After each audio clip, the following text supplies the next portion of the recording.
Your lawsuit seeks damages in the amount of $5,000 for fraud, for the expenses of caring for this baby, which she took back the baby immediately after the blood tests came back. Is that right? That is correct. Tell me what happened, sir, when Ms. Thornton told you that she was pregnant. It made you think that you were the father. Well, we were at Denny's speaking, and she said she was pregnant, and she was sure it was mine, undoubtedly. Did you tell him that? That is correct. And from then, we had to decide on what we were going to do. At first, we were going to work on both keeping the baby and doing some type of arrangement where we both shared him back and forth. Then a few weeks later, she changed her mind and decided she was going to give him up for adoption.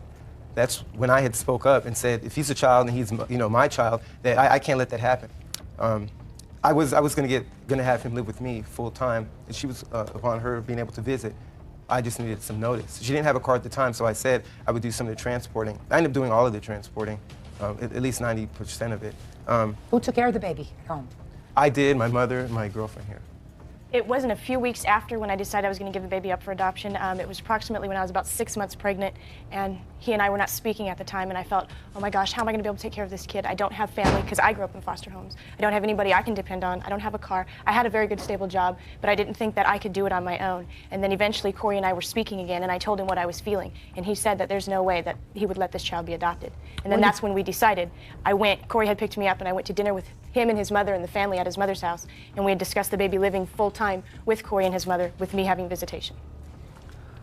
And you thought that that was a good arrangement and in your child's best interest? That is correct. It was in the child's best interest. Now, you told him that there was no question that he was the father. There was no question in my mind.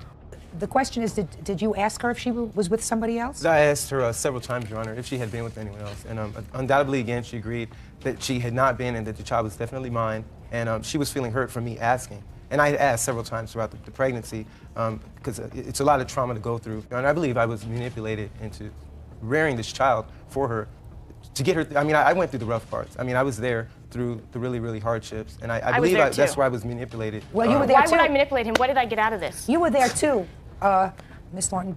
I received no money. You're the child's mother. That's correct.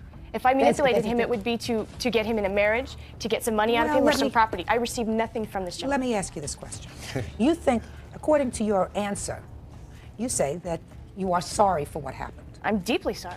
And that you think that at most you owe him little less than $200 for some of the doctor's visits that he took you to that he paid for, that you don't feel as if you owe him any amount of money for emotional distress or for fraud.